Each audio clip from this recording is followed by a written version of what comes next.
Jadi, dari hasil diskusi kelompok 2, kami menemukan referensi jurnal dari ChatGPT dengan judul Improve Volumetric Method of Geothermal Resource Assessment for Shallow Ground Combining Geophysical Data. Hasil indeks yang kami dapatkan adalah Q1, dan kami mengambil indeks ini dari web SGR.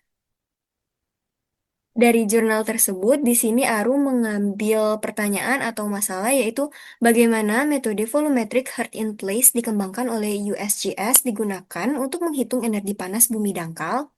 Dan saya Rahel mengambil permasalahan mengenai mengapa metode volumetrik tradisional dalam penilaian sumber daya panas bumi dangkal dianggap kurang akurat sehingga memerlukan integrasi dengan data geofisika, seperti hasil microtremor survey method. Saya Kaila mengambil permasalahan mengapa penggunaan satu parameter ketebalan dalam metode volumetrik dapat menyebabkan kesalahan estimasi sumber daya panas bumi.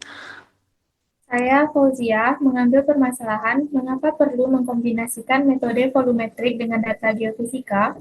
Saya Intan Ananda mengambil permasalahan bagaimana metode perhitungan baru berbasis mikrotremor dapat memberikan hasil yang lebih tinggi sekaligus memetakan wilayah dengan potensi panas bumi dangkal terbesar dibandingkan metode volumetrik tradisional.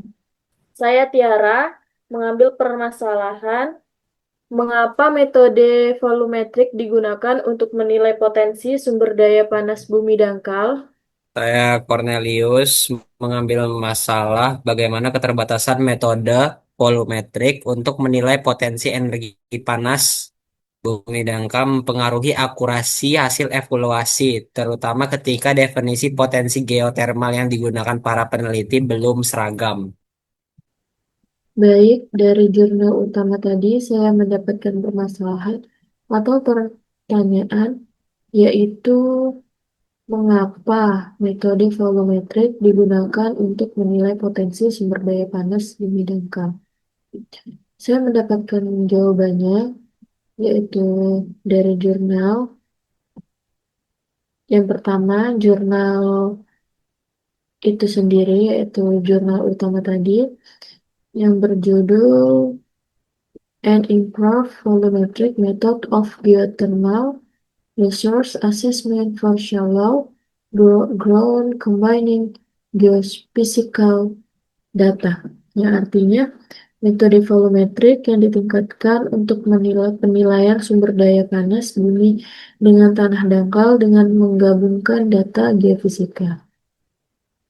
Nah, jawabannya yaitu dari kutipan The volumetric method is one of the method, yang artinya metode volumetrik merupakan salah satu metode yang tersedia untuk menilai potensi sumber daya panas bumi dangkal. Untuk meningkatkan akurasi penilaian, diajukan sebuah pendekatan baru dengan mengombinasikan data geofisika. Kita bisa melihat jurnalnya di link berikut ini. Dan kemudian ada jurnal yang kedua dengan judul Studi Perhitungan Potensi Cadangan Panas Bumi pada Lapangan Jalolo di wilayah Halmahera. Dari kutipan, metode ini dipergunakan karena dapat menggunakan data yang relatif terbatas, namun telah mengakomodir adanya faktor ketidakpastian dalam penentuan asumsi dasar perhitungan.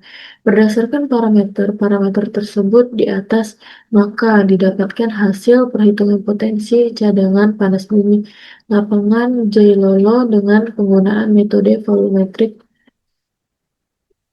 dapat dilihat pada tabel 2. Nah, pada jurnal yang kedua ini adalah contoh nyata dalam lapangan dengan permasalahan yang saya angkat tadi. Nah, dari gambar di atas adalah contoh perhitungan potensi cadangan energi panas bumi di lapangan Jailolo menggunakan metode volumetrik. Ini pertama tabelnya. Kenapa dipakai metode volumetrik? Karena bisa menggunakan potensi energi dengan data yang relatif terbatas. sambil mempertimbangkan ketidakpastian pada asumsi-asumsi dasar, misalnya porositas, temperatur, ketebalan bantuan. Isi tabel dari yang tadi yaitu antaranya yaitu luas area 6 kilometer, ketebalan larutan, porositas bantuan, densitas bantuan, temperatur reservoir, kandungan air, dan uap. Hasilnya, dari perhitungan didapatkan energi potensial sekitar 98,38 megawatt elektrik, yang menunjukkan perkiraan kapasitas listrik panas bumi yang dapat dihasilkan di lapangan JLL. Jadi, intinya gambar ini menunjukkan bagaimana parameter fisik reservoir panas bumi dihitung dalam metode volumetrik untuk memperkirakan potensi listrik yang bisa dibangkitkan. Nah, alasan saya memilih topik ini karena topik perhitungan potensi cadangan panas bumi dalam metode volumetrik dipilih karena erat kaitannya dengan konsep dasar pengukuran dalam kimia analitik, yaitu pengukuran parameter fisik, densitas, porositas, temperatur, serta pengolahan data dengan memperhatikan ketidakpastian. Dengan demikian, penelitian ini menjadi contoh penerapan nyata prinsip-prinsip dasar kimia analitik dalam bidang energi terbarukan. Terima kasih.